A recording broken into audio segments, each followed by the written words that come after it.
جو جانوروں کا خون بہایا جا رہا ہے انسانی عقل کو سمجھ میں نہیں آ رہا ہے، لیکن اللہ اور اس کے رسول کا حکم ہے، اس لیے ایمان والے کو ماننا ضروری ہے، دنیا چاہے اس کے بارے میں کچھ ہی کہتی رہے۔ قربانی، یہ لفظ قربان سے قربانی ہے، کسی کے لیے قربان ہو جانا، اپنی جان تک دے دینا، وہاں سے نکلا ہے یہ۔ اور قربان قرب سے ہے کہ جب کوئی قربانی دیتا ہے، جب کسی کے لیے کوئی چیز قربان کر دیتا ہے تو جس کے لیے قربانی دی اس کے قریب ہو جاتا ہے، اس لیے اس کا نام قربانی رکھا ہے کہ جب ایمان والا اللہ کے لیے قربانی پیش کرتا ہے تو اللہ کا قرب نصیب ہوتا ہے۔ اور یہ ایسا عمل ہے جس کا تعلق ہر مذہب اور ہر امت میں رہا ہے۔ بہت سارے دعوے تو کر رہے ہیں کہ ہمارے یہاں خون بہاؤ نہیں ہے، یا کہتے ہیں جیو ہتیا نہیں ہے، لیکن قرآن نے ان کے دعوے کھوکھلے کر دیے جب کہا وَلِكُلِّ أُمَّةٍ جَعَلْنَا مَنْسَكًا، ہم نے ہر امت میں قربانی رکھی۔ اللہ فرما رہے ہیں کہ ہم نے ہر امت کے اندر قربانی رکھی ہے۔ تو اشکال سارے ختم ہو گئے۔ اس کی شروعات حضرت آدم علیہ السلام سے ہو گئی تھی۔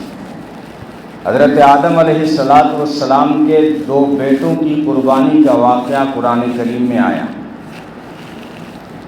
2 بھائی جب لڑ پڑے، اب دنیا میں جب 2 بھائی لڑے ہیں تو وہ عورت کی وجہ سے لڑے۔ آج بھی بھائیوں کو عورت ہی لڑا رہی ہے۔ پہلا بھائیوں کے بیچ جو جھگڑا ہوا وہ عورت کی وجہ سے ہوا اور حسن کی وجہ سے ہوا۔ حسن فتنے میں مبتلا کرتا ہے، علم چھڑاتا ہے انسان۔ حضرت یوسف علیہ السلام کو اللہ نے بہت حسن دیا، فتنوں میں مبتلا ہو، جیل میں چلے گئے، علم نے جیل سے نکلوایا۔ تو حسن تو پھنساتا ہے، علم نکلواتا ہے۔ تو یہ 2 بھائیوں کی لڑائی اسی پر تھی کہ جو خوبصورت لڑکی ہے اس سے میں نکاح کروں گا۔ تو اللہ نے اب حکم دے دیا کہ آدم اپنے بیٹوں سے کہو میرے نام قربانی لگاؤ۔ اب جس کی قربانی قبول ہو جائے اس سے یہ نکاح کرے گا۔ اب اس وقت قربانی قبول کی نشانی یہ تھی کہ آسمان سے آگ آتی تھی اور کھا جاتی تھی، تب قربانی قبول مانی جاتی تھی۔ آج تو ہمیں اتنی مہلت دے دی کہ تم چھری چلا دو اور پھر پورا بکرا کھا جاؤ، کوئی دقت نہیں۔ اسلام میں وہ 3 حصے جو ہے وہ مستحب ہے، کوئی سنت فرض واجب نہیں ہے۔ پہلے کیا تھا، آپ کھا بھی نہیں سکتے، کسی کو کھلا بھی نہیں سکتے، قربانی کر کے رکھ دو، کھلے میدان میں رکھ دو، اگر قبول ہو گئی تو آسمان سے آگ آئے گی اور اس کو کھا جائے گی۔ یہ تھا پہلے۔ تو دونوں بھائیوں نے قربانی دی۔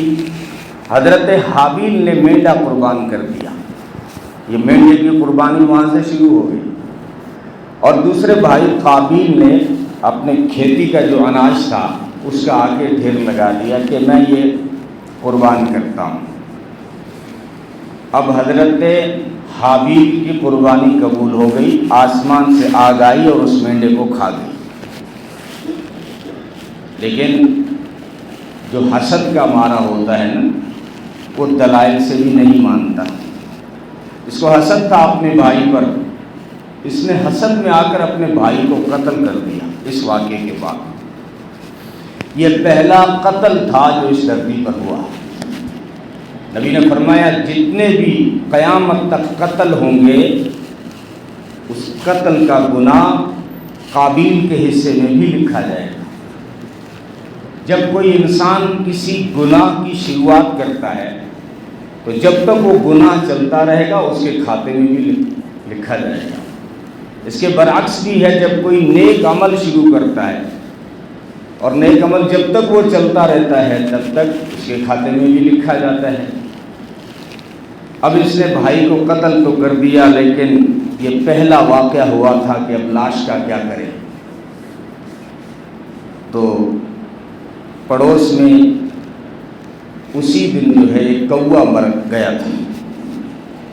اب کووں نے مل کر اپنے پاؤں سے ایک کھڈا کھودا اور جو کوا مر گیا تھا اس کو کھینچ کے لے آئے اور اس کھڈے میں ڈالا اور اپنے پاؤں سے اس پر مٹی ڈال دی۔ تو انسان نے قبر بنانا کوے سے سیکھا، یہ کالا انسان کا استاد ٹھہرا۔ تو یہ جو قربانی کا ذکر تو آ گیا، قرآن کہتا ہے آدم علیہ السلام کے بیٹوں سے شروع ہو گیا ہے، اور حضرت موسیٰ علیہ السلام کے زمانے کی قربانی کا ذکر سورہ بقرہ میں ہے۔ اب بقرہ کو بقرہ اس لیے کہتے ہیں، بقرہ کے معنی گائے، چونکہ انہوں نے گائے کی قربانی پیش کی تھی، اس لیے جو ہے سورت کا نام سورہ بقرہ ہے، جو قرآن کریم کی سب سے بڑی سورت ہے، 2.5 سپاروں کی بڑی سورت ہے سورہ بقرہ۔ اس میں یہ واقعہ ہے کہ کسی کا قتل ہو گیا تھا، لیکن قاتل کا پتہ نہیں چل رہا تھا۔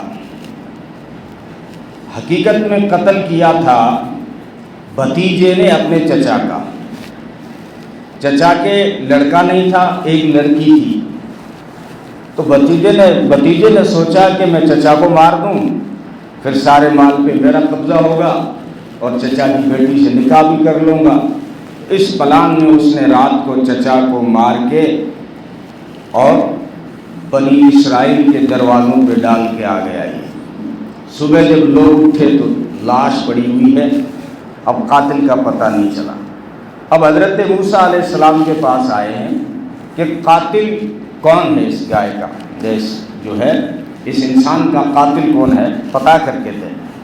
موسیٰ علیہ السلام نے اللہ سے دعا کی، اللہ نے یہ حکم دیا کہ آپ ان سے کہو کہ گائے ذبح کریں اور اس گائے کا خون لے کر مقتول پہ چھڑک دیں، تو مقتول بول اٹھے گا کہ میرا قاتل کون۔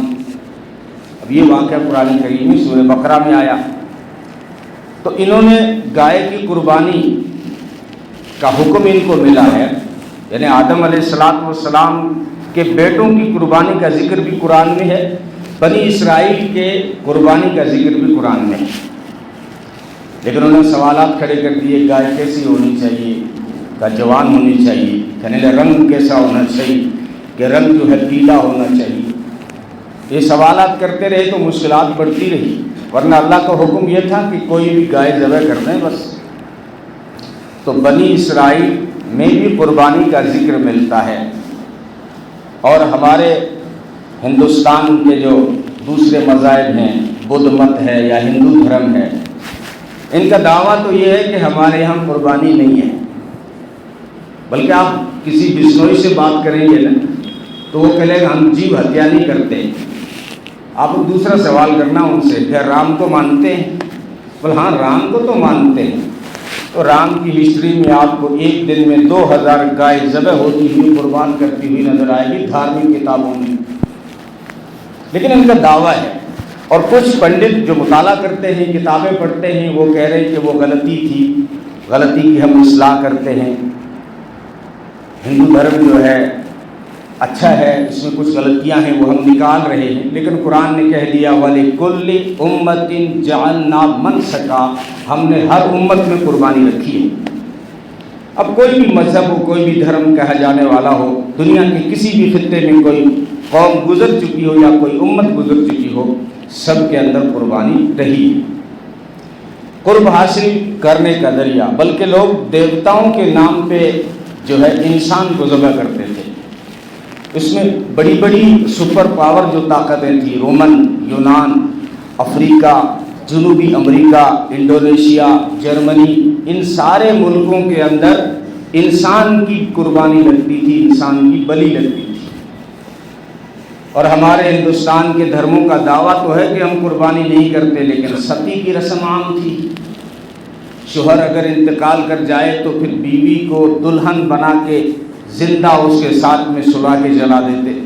یہ تو ماضی قریب تک چلتا آ رہا تھا۔ تو یہ ایک فطری عمل ہے جو ایک انسانی جذبات ہوتے ہیں، اللہ تعالیٰ نے اس کو روا رکھا ہے، پر مسلمانوں کے لیے اتنا ہی کافی ہے کہ اللہ نے حکم دیا ہے۔ ہم ساری حکمتیں نہیں جانتے۔ حضرت عائشہ رضی اللہ تعالیٰ عنہ سے روایت ہے کہ بقرعید کے دنوں میں اللہ کو خون بہنے سے زیادہ اور کوئی دوسرا نیک عمل پسند نہیں۔ اللہ کو اسی دن خون بہانا پسند ہے، جب اللہ کو پسند ہے تو پھر کسی اور کو کیا اشکال ہے؟ اشکال کرنے والے اشکال کرتے ہیں کہ اتنا سارا مسلمان جو ہے پیسہ بہا رہا ہے، جانوروں کا خون بہا رہا ہے، جیو کی ہتیا کر رہا ہے، اتنا پیسہ کسی غریبوں میں لگا لیتا، اور ہمارے پڑھے لکھے نوجوان لڑکے بھی ان کی باتوں میں آ جاتے ہیں، کہتے ہیں یار بات صحیح ہے، اتنے سارے پیسوں سے کالج کھڑا ہو جاتا، ہاسپٹل کھڑا ہو جاتا، تو سارے ہاسپٹل اور سارے کالج آپ کو قربانی پہ نظر آئے۔ مسلمان کتنا گٹکا کھاتا ہے وہ پیسہ لے لو، مسلمان کتنی سگریٹ پیتا ہے وہ پیسہ جمع کر کے کالج بنا لو، مسلمان ڈی جے پہ کتنا خرچ کر رہا ہے، شادیوں پہ کتنا خرچ کر رہا ہے، رسم و رواج میں کتنا خرچ کر رہا ہے، وہ بند کر کے کالج کھڑی کر دو، اسلام منع نہیں کرے گا، ہاسپٹل کھڑی کر دو منع کر دے گا، نہیں، دین کا کام آئے گا تو کہیں گے ہو تبلیغی اجتماع میں اتنا بڑا خرچہ ہو گیا۔ اچھا، تبلیغی اجتماع والا آپ کو خرچہ نظر آ رہا ہے، مسلمان کروڑوں کی تعداد میں گٹکا کھا رہا ہے وہ تمہیں نظر نہیں آئے، تو یہ جو ہے بے ایمانی اور بے دینی ہونے کی نشانی ہے کہ دین کے کام پر پیسہ خرچ کرنے کو اشکال بنا لینا۔ ہمیں جو اسلام دیا گیا ہے، ایمان جو ہے اس کا تعلق غیب سے ہے کہ عقل مانے گی تب بھی ماننا ہے، اللہ اس کے رسول کا حکم ہے، لیکن عقل نہیں مانتی، عقل کے سمجھ میں نہیں آ رہا ہے تب بھی ماننا ہے مسلمان کو۔ اور یہ قربانی تو یاد ہے، پوچھا نا صحابہ نے ما ہذہ الاضاحی، یہ قربانی کیا ہے؟ فرمایا سنت ابیکم ابراہیم، یہ تمہارے باپ یعنی روحانی باپ حضرت ابراہیم علیہ السلام کی یاد ہے اور ان کی سنت ہے۔ علماء فرماتے ہیں اصل قربانی جان کی تھی، اصل قربانی تو حضرت ابراہیم علیہ السلام کو حکم ملا تھا بیٹے کو قربان کرنے کا، تو یہ جو جانور آیا ہے یہ انسان کی جان کے بدل میں آیا ہے، تو یہ جانور اسی لیے ذبح کرائے جا رہے ہیں کہ مسلمان اس مرحلے کے لیے بھی تیار رہے کہ کبھی اللہ اور اس کے رسول کے نام پہ جان لگانے کی باری آئی تو پیچھے نہیں ہٹوں گا۔ لیکن زبان سے صرف دعویٰ کرنے سے آسان نہیں ہوگا، زبان اس لیے مال پہ، جانور پہ، ایک زندہ مخلوق پہ چھری چلا کر یہ عملی مشق کرائی جا رہی ہے تاکہ اصل قربانی کی طرف تم تیار ہو جاؤ۔ اصل قربانی جان کی قربانی ہے، اس کی یہ مشق کرائی جاتی ہے۔ اور دوسرا یہ ہے کہ جتنے بھی منکرات ہیں، ایک جانور کے گلے پہ چھری رکھوا کر سارے منکرات کے اوپر چھری رکھوانا مقصد ہے۔ جتنے بھی گناہ ہیں، جتنے بھی اللہ کو ناراض کرنے والے کام ہیں، اس کے اوپر ہے چھری۔ میں چھری رکھ رہا ہوں، جانور تو حلال ہے، اس پہ رکھ رہا ہوں، لیکن جذبہ وہ پیدا کرنا ہے۔ فرمایا نا لن ینال اللہ لحومها ولا دماؤها ولکن ینالہ التقوی منکم، اللہ کو نہ تمہارا گوشت پہنچتا ہے نہ خون پہنچتا ہے، گوشت بھی نہیں پہنچتا، اس لیے خاموخواہ اس دن یہ باتیں مت کرنا کہ مال بکرو اتنا کلو ہو گئے، گوشت نہیں پہنچتا وہاں، مال کلے گئے تو اتو خون گئے بڑھ تک گئے، نہیں پہنچتا خون وہاں، تو پھر کیا چاہیے اللہ آپ کو؟ آپ کو نہ گوشت چاہیے نہ خون چاہیے، تو پھر آپ کیا چاہتے تھے؟ فرمایا لن ینال اللہ لحومها ولا دماؤها ولکن ینالہ التقوی منکم، میں تو تمہارے دلوں کا جذبہ دیکھنا چاہتا تھا کہ بندہ میرے نام پہ کتنا لگا سکتا ہے۔ اب اچھے سے اچھی قربانی بغیر اسی لیے عیب کو پسند نہیں کیا، فرمایا عیب ہوگا تو پھر قربانی تمہاری نہیں ہوگی، کیونکہ اچھا لن تنالوا البر حتی تنفقوا مما تحبون، تم اس وقت تک نیکی کو نہیں پہنچ سکتے جب تک کہ اپنی پسندیدہ چیز اللہ کے راستے میں خرچ نہ کرو گے۔ تو یہاں پہ جو ہے بکرا یا کوئی بھی جانور اچھا ہونا ضروری ہے اس کی طرف، ورنہ اگر عیب ہے، جیسے لوگ پوچھتے ہیں سینگ کا، حالانکہ سینگ کا کوئی مسئلہ نہیں ہے، مسئلہ ہوتا ہے کان کا یا مسئلہ ہوتا ہے دم کا، دم اور کان اگر تہائی یا تہائی حصے سے زیادہ کٹا ہوا ہو تو قربانی نہیں ہوگی۔ یا اگر بکری کے ایک ہی تھن ہے اور پیدائش سے وہ ایک تھن والی ہے تو ایک تھن والی کی قربانی نہیں ہوگی، حالانکہ آپ دماغ لگاؤ گے نا، تھن ہانڈی میں نہیں جانا ہے، تھن گوشت میں شامل نہیں ہونا، اس کو تو ایسے ہی پھینکنا ہے۔ اب عقل دوڑاؤ گے تو اسلام کا کوئی حکم سمجھ میں نہیں آئے گا، اس لیے فرمایا الذین یؤمنون بالغیب، ایمان والوں کو جو دے رہا ہوں وہ غیب سے یقین کر لیں بس۔ اب یہ تھن تو ویسے ہی پھینکنا ہے، لیکن فرمایا اگر ایک تھن والی بکری اگر تم ذبح کر رہے ہو تو تمہاری قربانی نہیں ہوگی۔ بڑا جانور ہے، بھینس ہے، تو پھر اگر 2 تھن کم سے کم ہونا ضروری ہے، اگر 2 تھن غائب ہیں تو پھر جو ہے ان کی قربانی نہیں ہوتی ہے، یعنی 3 تھن ہو تو چل جاتا ہے بڑے جانور میں۔ اور پھر سینگ کا مسئلہ یہ ہے کہ اگر جڑ سے اکھڑ جائے، سینگ کا کوئی مسئلہ نہیں ہے، لوگ ہر سال 1-2 آدمی پوچھتے ہیں کہ سینگ ٹوٹ گیا، سینگ پورا بھی ٹوٹ جائے تو کوئی دقت نہیں، وہ لوگ کنفیوز ہو گئے دم اور کان کے مسئلے سے۔ اگر سینگ جڑ سے اکھڑ جائے تو اس کے اکھڑنے سے عیب نہیں ہوتا، اگر اس کی بھیجی میں زخم پیدا ہو گیا تو اب یہ عیب ہے، یعنی ایسا سینگ اکھڑنا کہ بھیجی میں زخم ہو جائے تو اب ایسے جانور کی قربانی نہیں ہوگی۔ لنگڑے کی قربانی کا یہ ہے کہ اگر وہ بالکل پاؤں کا سہارا نہیں لے رہا ہے تو قربانی نہیں ہوگی، لیکن تھوڑا سا سہارا لے رہا ہے اور پھر بھی مٹک کے چلتا ہے، مٹک کے، تو قربانی ہو جائے گی۔ یعنی قربان گاہ تک اس کو لے جاؤ، کھینچو، اگر وہ پاؤں کو صحیح طور پہ ٹیک رہا ہے، اگرچہ جو ہے لنگڑا رہا ہو تب بھی قربانی ہو جائے گی، لیکن اگر بالکل سہارا نہیں لے رہا ہے تب ایسے جانور کی قربانی نہیں ہوگی۔ تو اللہ نے فرمایا مجھے نہ خون چاہیے نہ گوشت چاہیے، دلوں کا جذبہ دیکھنا تھا، اس لیے ایک چیز بجا کے لی کہ عیب دار جو ہے میں قبول نہیں کروں گا۔ تو یہ اصل میں اس قربانی جو حضرت اسماعیل علیہ السلام اور حضرت ابراہیم علیہ السلام نے پیش کی، کیونکہ حضرت اسماعیل کا اتنا ہی کردار ہے۔ جب آپ نے پوچھا نا کہ انی ارا فی المنام، میں نے خواب میں دیکھا ہے، تو بیٹا سمجھ گیا کہ نبی کا خواب وہی ہوتا ہے۔ فرمایا یا ابت افعل ما تؤمر، ابا جان جو آپ کو حکم ملا ہے، یعنی آپ نے خواب دیکھا ہے تو سمجھو اللہ کا حکم ہے، تو وہ آپ کر گزریے۔ اب حضرت ابراہیم علیہ السلام نے جب چھری چلائی، آنکھوں پہ پٹی تھی، جب چھری چل گئی، پٹی اٹھا کے دیکھا تو دمبا کٹا ہوا ہے، جبریل کھڑا ہے اور اسماعیل علیہ السلام مسکرا رہے ہیں۔ اور اللہ نے فرمایا ابراہیم قد صدقت الرؤیا، تو نے خواب سچ کر دکھایا۔ خواب یہی تھا کہ جو ہے میں چھری چلا رہا ہوں، وہ آپ نے کر کے دکھا دیا، آپ اپنی قوت کے ساتھ میں اس کو چلا رہے تھے۔ اب چھری کیوں نہیں چلی؟ ہمارا حکم نہیں تھا، اللہ نے کہا کہ اس لیے نہیں چلی، ورنہ آپ نے اپنی طرف سے جو خواب دیکھا تھا وہ پورا کر دکھایا۔ اب اس کو باقی رکھا ہے، یہ بہت بڑی سنت تھی، بہت بڑی سنت تھی۔ فرشتوں نے اشکال کیا تھا کہ حضرت ابراہیم علیہ السلام کو واپس ملک شام بھیج دیا، ان کو جنگل میں بٹھا دیا گیا۔ اب ملنے آئے تو ایک مرتبہ گود میں لے کے حضرت اسماعیل سے پیار کر رہے ہیں، تو فرشتوں نے اشکال کر دیا کہ اللہ آپ تو کہہ رہے ہو ابراہیم میرا خلیل ہے، میرا دوست ہے، یہ تو اسماعیل سے پیار کر رہے ہیں۔ اللہ نے فرمایا فرشتوں تم نے میرے خلیل کو بھی آزمایا نہیں، دوستی دیکھنی ہے ہماری، میں حکم دے رہا ہوں، میں اگر حکم دوں تو اسماعیل کو ذبح کر دے۔ فرشتوں کی سمجھ میں تو نہیں آیا ہوگا، لیکن اللہ نے خواب کے ذریعے سے بتایا اور حضرت ابراہیم علیہ السلام نے کر کے دکھایا۔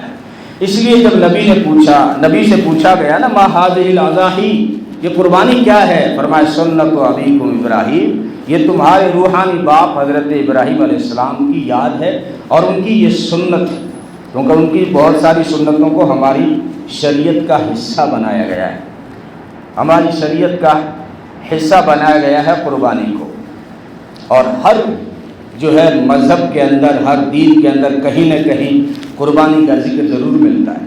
کوئی نظر کے لیے اپنے بیٹوں کو قربان کر دیتا تھا، جیسے عرب کے لوگ جب نظر مانتے تھے نا تو بڑی نظر مانتے تھے کہ اگر میرا یہ کام ہو گیا تو میں اپنے ایک بیٹے کو ذبح کر دوں گا، یہ عرب کی نظر ہوا کرتی تھی۔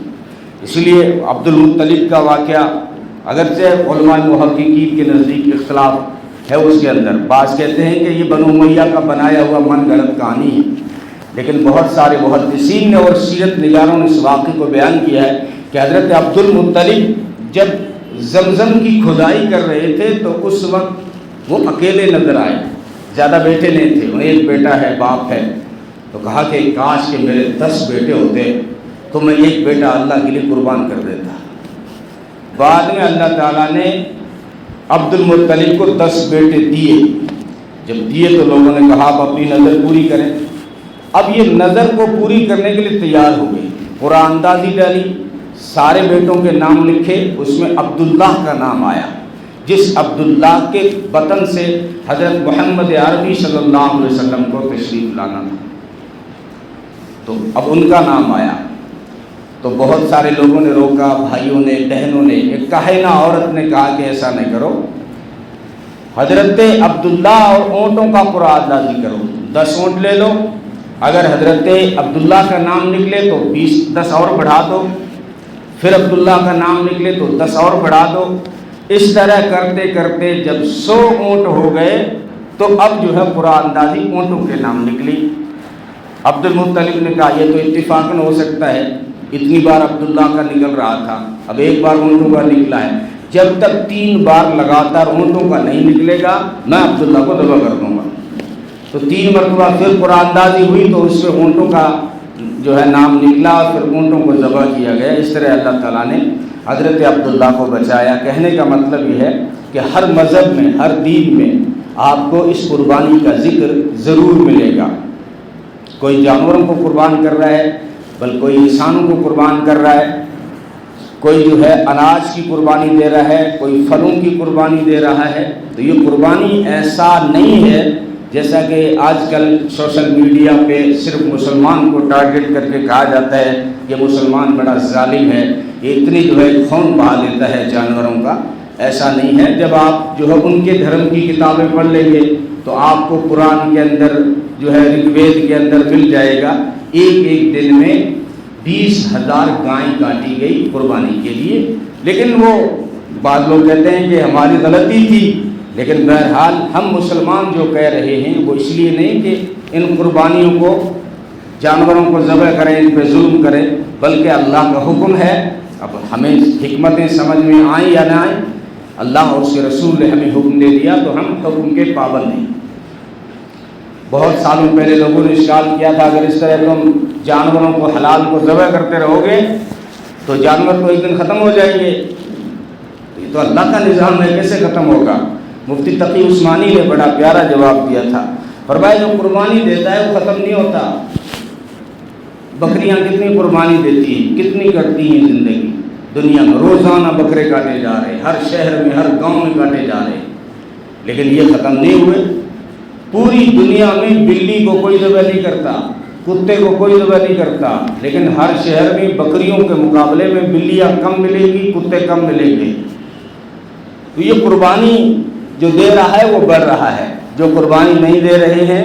تو یہ معقول جواب تھا اور یہ حقیقت ہے کہ واقعتاً اللہ تعالیٰ کا یہ نظام ہے جو انسانی سمجھ سے باہر ہے۔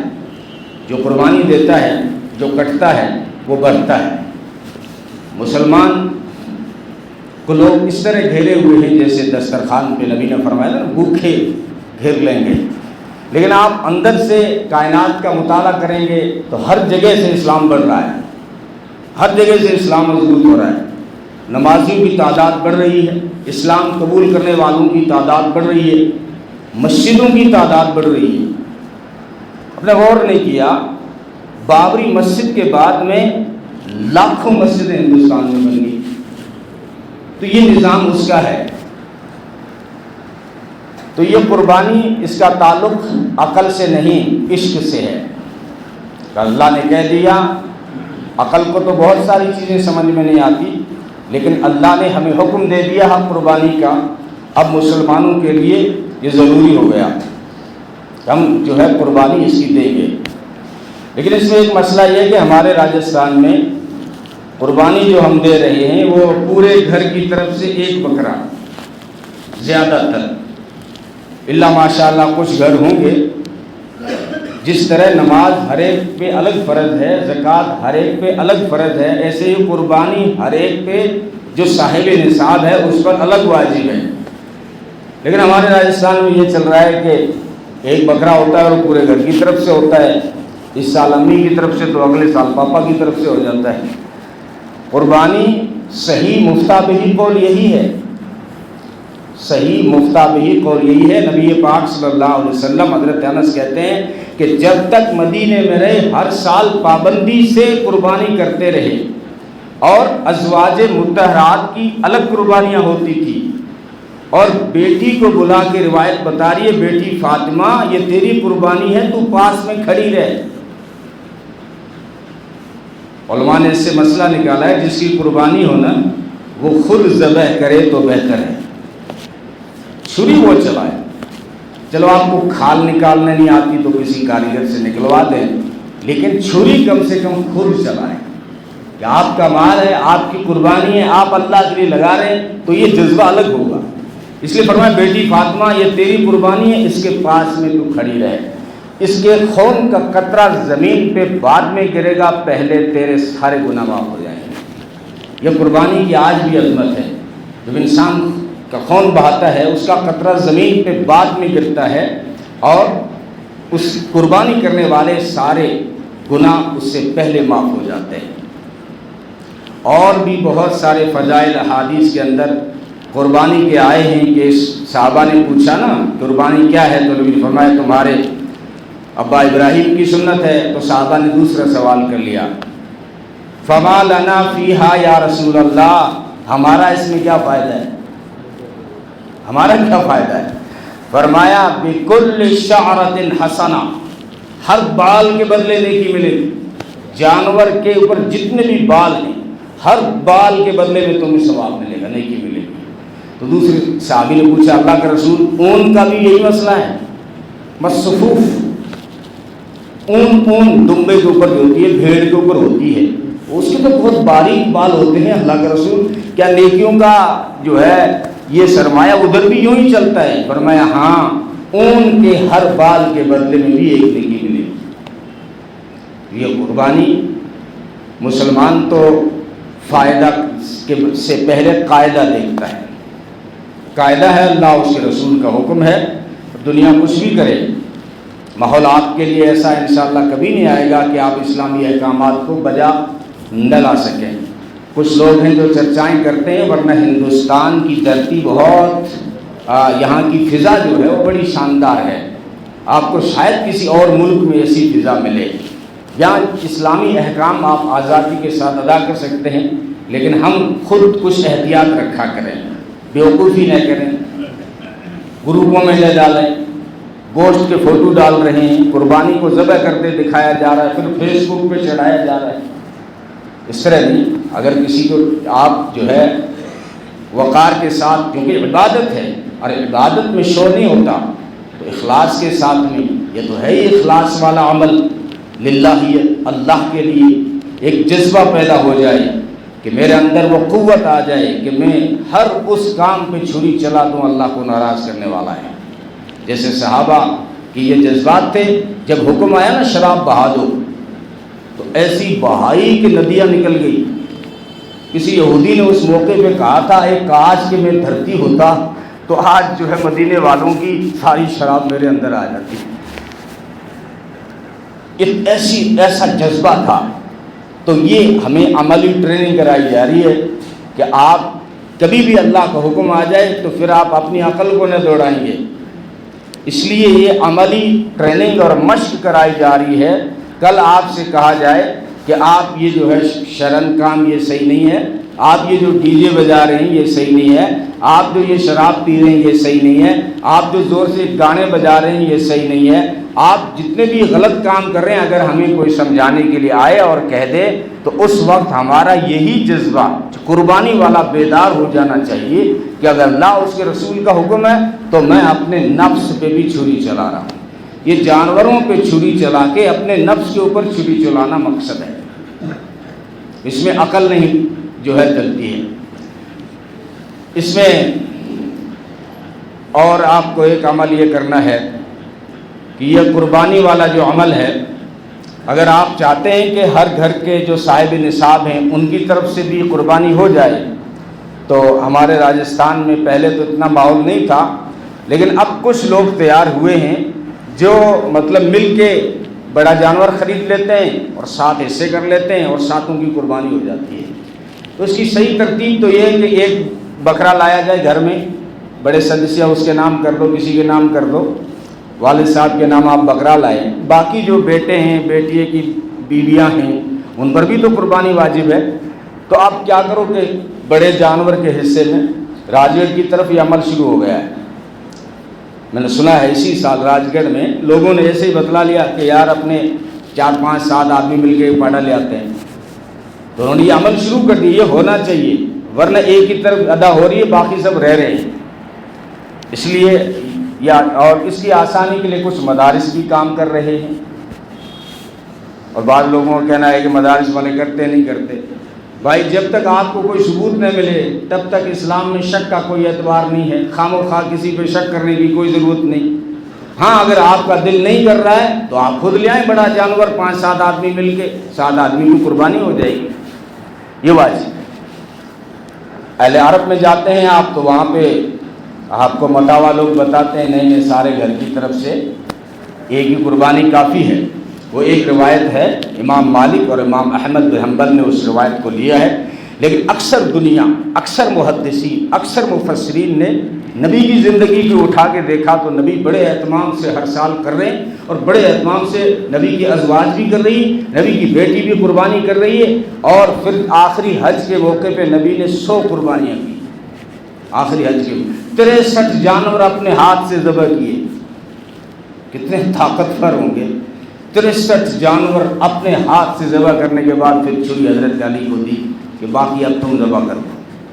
تو اتنا اہتمام کیا ہے۔